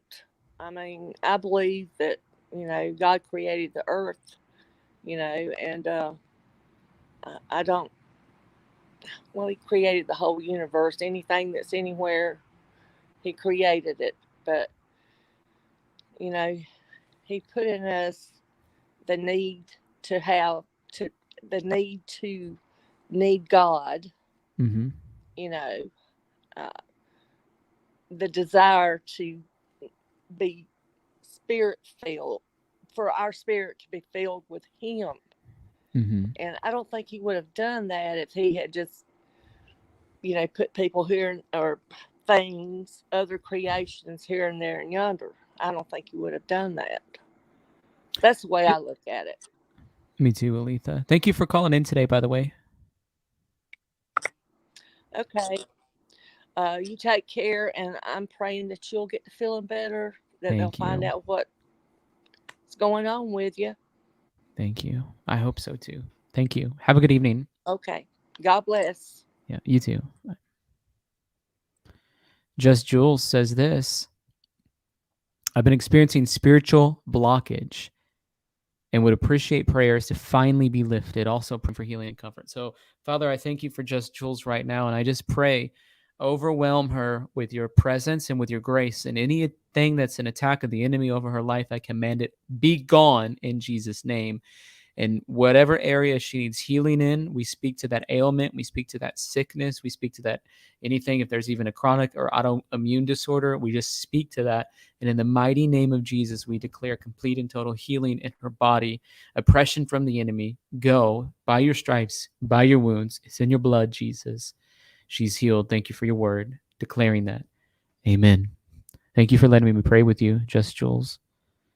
I wanted to show you guys this email I got, right? They sent it on my website, and when they filled out the contact me form on my website, and whenever they sent it in, it went to my email. And so I got this right before the stream, like literally minutes before the stream started tonight.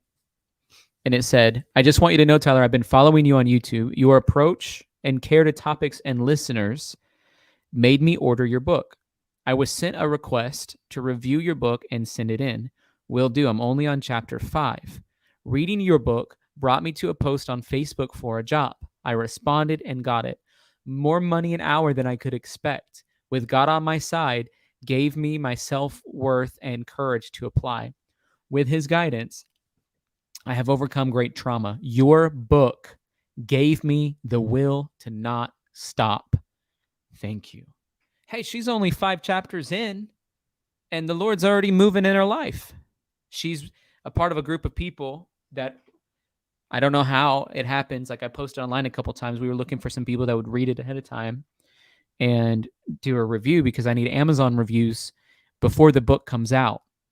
And so I need people to read the book before it comes out because within the first week, I need 50 Amazon reviews. And so that's sort of the strategy behind it.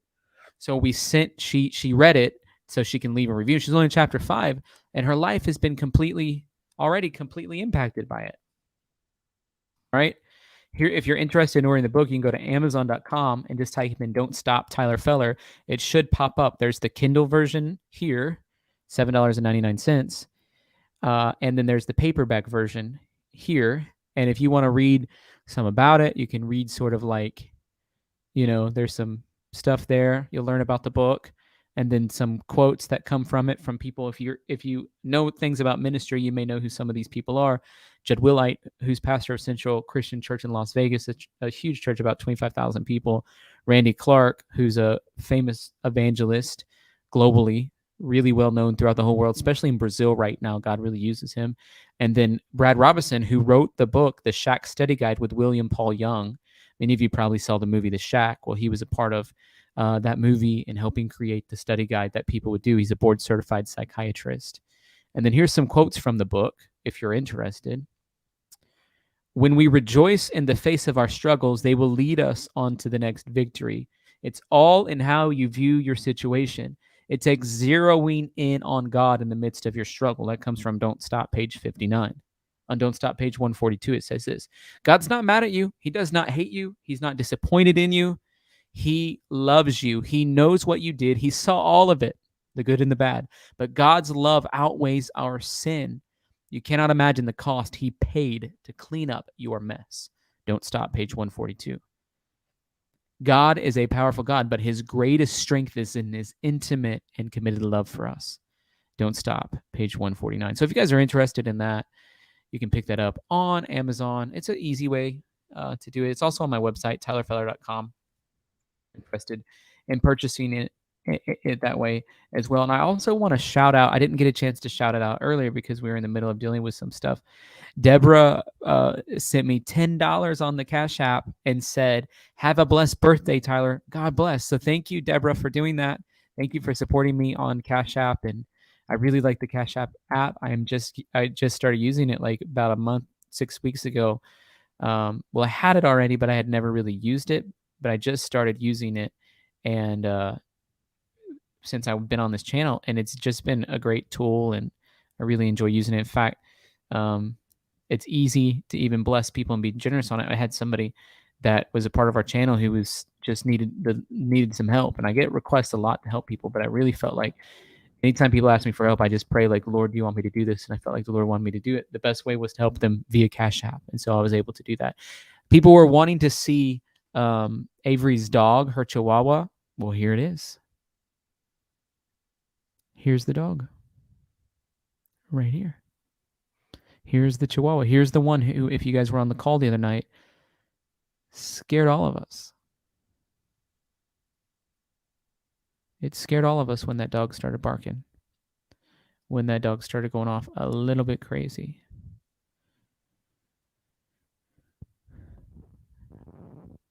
Laura says, "I'm from Wisconsin and very heavily in tune with the whole thing. Witnessed most of the lives they showed during the trial on Facebook. It's so traumatic. Seriously, I assume it's traumatic." Molly, thank you for joining the Feller fam. And Julie, thank you for picking up the Don't Stop book. I get a notification when somebody purchases the Don't Stop book from my website. And Julie just picked it up. Thank you, Julie, for picking up the Don't Stop book. And thank you, Molly J, for joining the Feller fam today. Great to have you guys. Sherry says, "Am I the only one who didn't scare?" Apparently. It scared me. I'll tell you that. It was loud. I wasn't expecting it. I was listening intently to what was happening. And then it was a nice little scare. I Okay. Teller, I believe Aiden Cruz, one of the teens who tried to stop the concert, may be a good guest on your show. I think he would be as well. I don't know how to get a hold of him. So if somebody can get a hold of him and ask him to be on the show, I'd love to have him on the show. I'd love to talk to him. I'm not in a position right now where I'm like able to reach out to a bunch of people and try to get them on the show, honestly. But I would be there's certain people, and he's one of them, that I would be welcome. I would be like grateful or welcoming to have on the show. So if anybody knows him or could reach out to him and see if he wants to be on, I would love to have him on.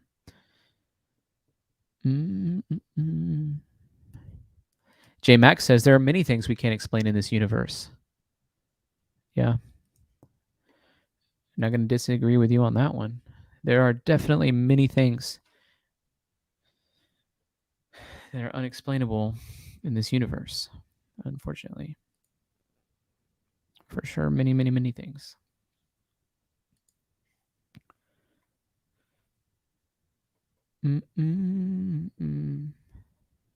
Sin 70 making a joke said the dog was moved by the spirit. God works in mysterious ways. Maybe, but I don't know for sure if that's what, if that's what was happening or not. What'd you guys think about the Gabby Petito stuff that we went over today? These unanswered questions, Gabby Petito, Brian Laundrie, JB and the team went deep on it. What did you guys think about some of that stuff today?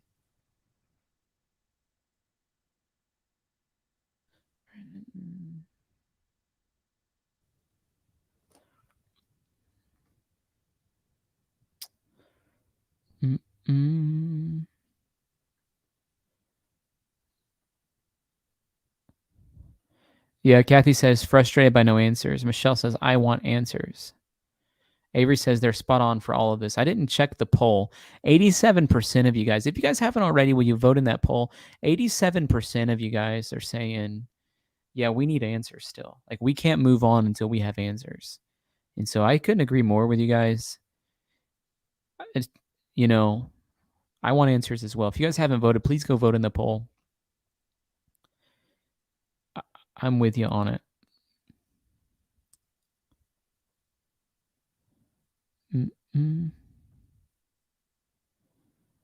Penny says, it's sad. I don't think we'll ever know what happens. I hope so.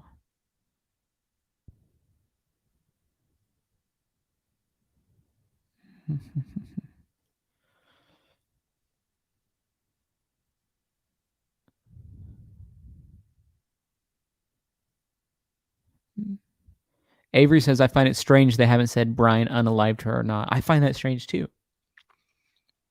Do they not have enough evidence? It seemed like they had enough circumstantial evidence to sort of make a statement about that, but maybe they have circumstantial evidence otherwise. Like, I'm interested, like, how come they haven't made any kind of statements about this?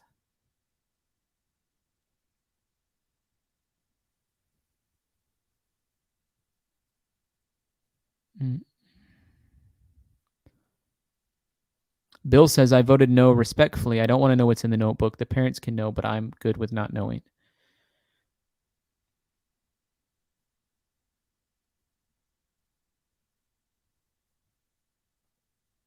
Cassandra says, I've been a member for 2 months and have listened to nearly every live. Comments like Maureen's are enough for me to go unsubscribed. Cassandra, I don't even know what Maureen's saying. I've not seen any of her comments, so I don't know what you're talking about. I'm sorry. I'm sorry to say that to you, but I have no idea what you're talking about, Cassandra. I'm glad you're a part of the Feller fam. I'm glad you're a part of our community here. When you're talking about Maureen's comments, I have literally zero clue what you're talking about when you say that. Zero clue. Just saying. So don't take it out on me when I have no idea what is even going on. Okay. Avery says, for those who are following Summer Wells, Dr. Phil's airing the show live on Facebook. Oh my golly. Tomorrow at 3 p.m. Central Time Zone. Thank you, Avery, for that super chat. That's on Facebook? That's crazy. I did not know that. People are like, what did Maureen say? I have no idea. Avery says, Cassandra, please message me. Yeah, Maureen's not Tyler. So I don't know, Cassandra. What the issue is, don't be taking it out on me because I don't even have a clue. Literally zero clue what's going on. Welcome to my life. I feel like I live in a universe, surrounded by people that are constantly upset about different things. And I'm like right in the center of like, I don't know why people are so upset about this. Because I don't easily get upset about things. I think it's a better way to live. Like, I think so many times people worry about things they shouldn't worry about. Get upset about things that don't really change their perspective. Kim makes a great point. There's no way I can see all the chats. People get upset and like, we get most of the time on these chats, and I've tried to slow it down and make it easier. But most of the time, listen, there's over 20,000 chats in the course of 2 hours. How in the world am I supposed to be seeing all of those chats? And so some people understand that and other people don't. The people who understand it are okay. They understand I can't see every chat. I'm not going to be able to call out every single person. Other people realize if they're not the center of attention or universe, they get upset sometimes. And that's wrong. So thank you, Kim, for pointing that out. Cheryl just picked up the Don't Stop book. Thank you. Thank you, Cheryl, for picking up the Don't Stop book. I think you're really going to love it.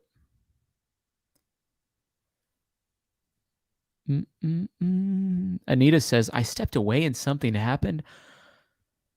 People, there are bigger worries in life than petty things. Let's be kind. I agree. Avery says, who said I don't look old enough to have a 20-year-old? I want to send her a gift. I think her name's Grandma Patty, and she turned you into a puppet already. Have you guys seen Patty's puppet shows? I'll show you those real fast. And by the way, if you haven't retweeted the thing that we were talking about yesterday, which is the Daniel Robinson thing, please do so. We're up to 75 retweets, and we were going after 100. And so if you guys could retweet that, that would be awesome. Here's the most recent Grandma Patty puppet show. Tyler, are you ready for your train ride and birthday surprise? Yeah, let's go. This looks like fun. Surprise! Hey, Avery, what are you doing here? I'm here to wish you happy birthday. And I hope you have fun on your train ride. It looks like fun. And I bought you a birthday present, too. Happy birthday. What a nice surprise, Avery. I hope you like it.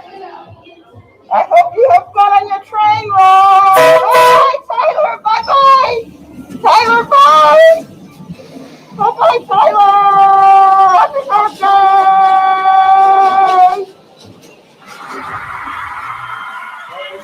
All right. Happy birthday, Tyler. So that was Grandma Patty's most latest puppet show. She occasionally puts puppet shows on a Pretty Penguin on Twitter. So I would suggest you follow her if you haven't already. Michelle, how are you? No, he's talking to me. Michelle, are you there? No. Latrice, how are you? I'm good. I kind of got creeped out by that Michelle. Yeah, me too. I was listening and watching the video there. That I need a hug. Is that her YouTube video? That's her Twitter. Oh, her Twitter. Yeah. I'll write that down too. Hey, I was going to say I will review your book for you on Amazon if you would like. Great. You said that you would send a chapter or two or whatever like the other night, and so I can do that. Not a problem. That's great. Did you, for some reason, I was thinking you also pre-ordered the book. Is that true? I did. Yes. The hard copy will be here. Yeah. Okay, great. So that's why I'm saying just whatever you want to send, I can definitely do that for you. I'm going to do that like literally right this second because otherwise I'll probably forget. Okay, cool. You have my email address, I think. Yes, I do. And I don't know what happened at the very beginning because I wasn't here, but they needed to take a chill pill. Not all of us. agree with each other. That's a fact. That is a big fat fact. But you know what? I'm okay. Listen, there's things you've been on the show, Latricia. When we're talking about Gabby and Brian, and I didn't agree with some of the stuff that you said, but I still care about you and glad you're a part of the group here. And you still care about Okay, me. so we disagree. Okay, I say he's alive and you say he's not. So That's what I'm talking about. That issue we agree right to there. You said disagree. you're gonna see Brian at Walmart, and I just don't think you I will. am. But I'm okay with disagreeing with you on that. Wait a And minute. Have you seen Dog, the bounty hunter's interview? he said it's 50%, and I'm skeptical about if he actually believes that or if he was trying to just get the internet riled up, because Dog, I think, knows what he's doing. So I want to have a personal conversation with Dog and ask him, do you really think that? I really want him on here. I want him on here too. I'm gonna pray to make it happen. It's gonna happen. It's just a matter of when. Well, I think I put it in the Feller Fam group about the alligator guy. Or is it, what did you call him, the Turtle Man or whatever? Mm-hmm. Somebody reached out to Turtle Man, and he sort of pointed us in another direction because he was like, he's not super familiar with swamps apparently in Florida. But somebody that's a part of the group like knows him personally and asked him if he would come on. Oh, well, is that what it's called? Is a Turtle Man? Because I saw His him. name is Turtle Man. Yeah, he's like a famous like reality TV guy. But he has a bunch of friendly alligators. Is that who Yeah. I'm talking about? I don't know if that's somebody else or not. Okay, But I go wanted back. to know specifically about swamps, and so he responded back to the person and said, "I don't think so, that I'm the right person for this." But then he gave the name of somebody else, and then I just I'm notoriously bad about reaching out to people that I want on the show, so that's why I'm always like, if you guys reach out to them for me. I think that he's on Duty Ron. It was the one on Duty Ron where he put up all of his social media, Twitter and Instagram, Yeah, I think that was a Facebook, different and all guy. that. But maybe Okay, I could be wrong. well, But yeah, I that think may it was be the one we need to talk to, because you're Yeah. talking about swamps and alligators and all that good stuff. But I don't know. It may be a mute point by now. I think it's kind of I'm kind of past it now. But I do want to know what you think about how all of these young men that we're finding out about, their clothes are in piles and they've disappearing. What I think, who was it that mentioned, was it Kim, about MS-13 that I didn't even know existed? I didn't know anything about MS-13 existed. And if it is a gang-related type thing, then yeah, they're looking for wires, and maybe they had something else for them to put on, for definitely no wires or anything, and they have them in a gang somewhere. Or like this one that was just found. You know, maybe they're killing them because they say, no, don't do this to me. I don't know. That's the second one that's been in the river. Huh. That's the second one.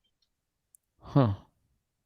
And I think it's interesting. There's a lot of those things that are similar to me that just sort of freak me out a little bit, you know? Well, yeah. Yeah. I'm not writing anything down. I'm not doing a bunch of researching. I'm just watching on videos on YouTube, including yours. So I don't have any names to put with who's been in the river, who's found it, been in the river, or anything like that. So I don't know. Besides this one, and Jelani Day was the other one. Yeah. Yeah. So, anyways, maybe Michelle can come on after she gets through talking to somebody else. That was super weird, wasn't it? I was like, No, oh my he's God. talking to me. What? Are you ready? No. Michelle, I'm sorry. Kind of creeped me out here. I was like, all right. Yeah, I don't know what was going on. It was really strange. So hopefully they call back if they want to be a part of it and are ready to talk. But thank Avery, you. I have a little yellow dog that's a full Chihuahua, and I have a Min Pin Chihuahua that looks like your other dog. So you almost have my picture. And yes, they bark at random times. But yeah, your dog did scare me too the other night. So I'm not alone in that. So Are you interested and will attend a Faith Friday stream if we do it? yeah. I haven't been on your subscriber thing because I'm not a publisher yet. Or I would be there. I mean, like on like last Friday, we just took time to let people. Well, I shared some of like the latest developments that day, and then we took time to just pray for people and hear about what was going on, and it was Mhm. really an incredible time. And so I don't know if people Yes. are interested in that sort of thing, so I put it in the poll. But I was just wondering if you would be on the stream if we did that. Oh, absolutely. Yes. I love that. Matter of fact, some of them made me cry. Yeah, it was hard. It was, it was really heartwarming and heart wrenching, and all at the same time. So, Hmm. Yes. well, But thank you you, asked if Latricia. anybody had a need that needed to be prayed for, or Mhm. and right now I don't really have a need, you know. Well, that's Just okay. that the Whenever other world. people call in with needs, then you just extend your hand and pray for them as well. Oh, I do. Yeah. Yeah. But yes, I love that Friday night. That was great. Well, thank you though for calling in tonight. Oh, you're welcome. You're welcome. Have a good night. And You too. Oh, I cut her off too fast. What were you saying? I don't know what's going on with your health and everything, but I do hope you feel better. Thank you. I don't know what's going on either, so I hope the Lord heals me. So what is the next thing that they're going to do for you or I try? just got my doctor emailed me today and said I'm ordering more tests for you. So I don't know. I just got to do a bunch of tests. Test.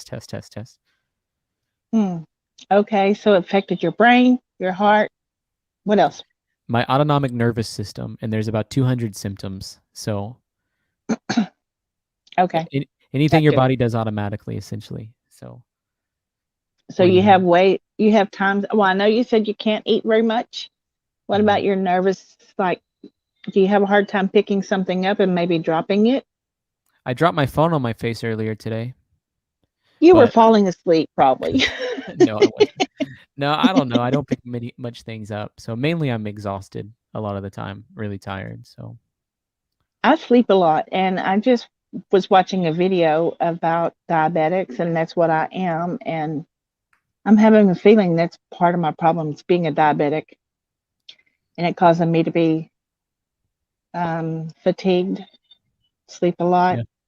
Yep. Where I have no energy to get up and do anything. Actually, I have the energy. It's just my eyes won't stay open. So you need to manage those levels. So, well, anyways, Latricia, thank you for calling in today. Appreciate you. Y'all have a good night. I sent you an email, so check your email. Thank you for calling in. I wanted to talk to you about this.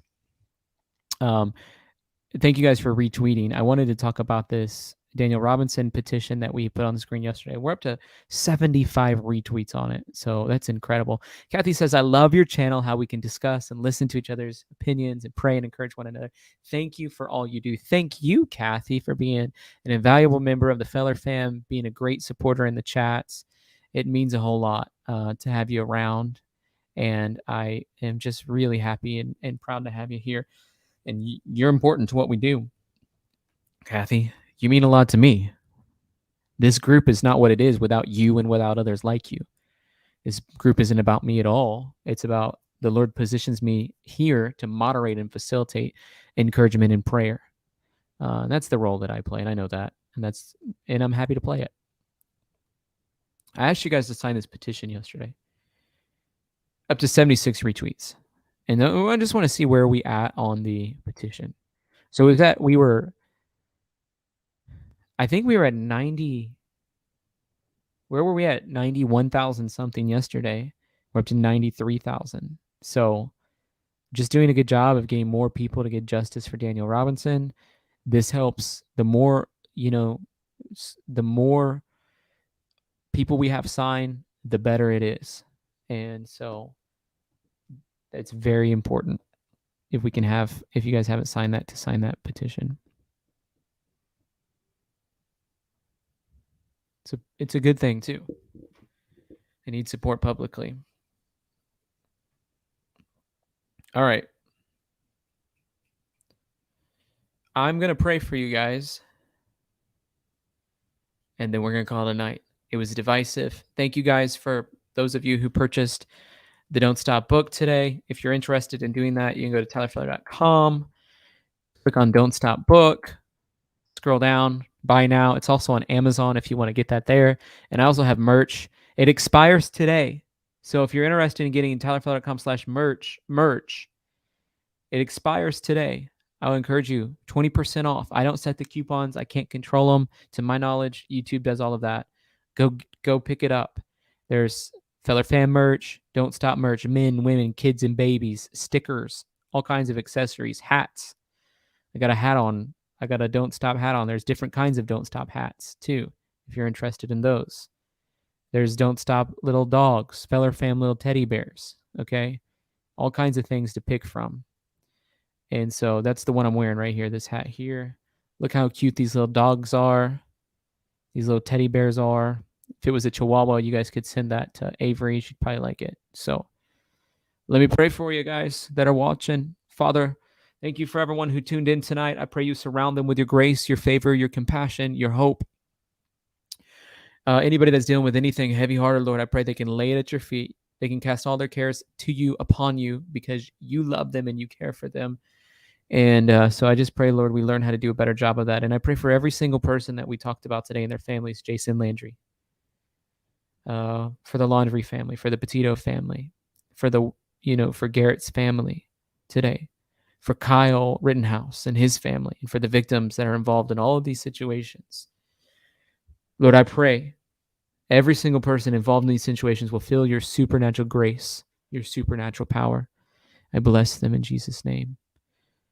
Amen. Martha says, shout out to our Facebook group, Great Uplifting Conversations. If you're part of the Feller Fam, in our membership section, there's a link that will lead you to our Facebook group. And I want to encourage you guys to join and be a part of that as well. If you're not a part of our Facebook group, I just want to encourage you, be a part of the Facebook group. It's incredible conversation there. All right, guys, thank you so much for tuning in tonight.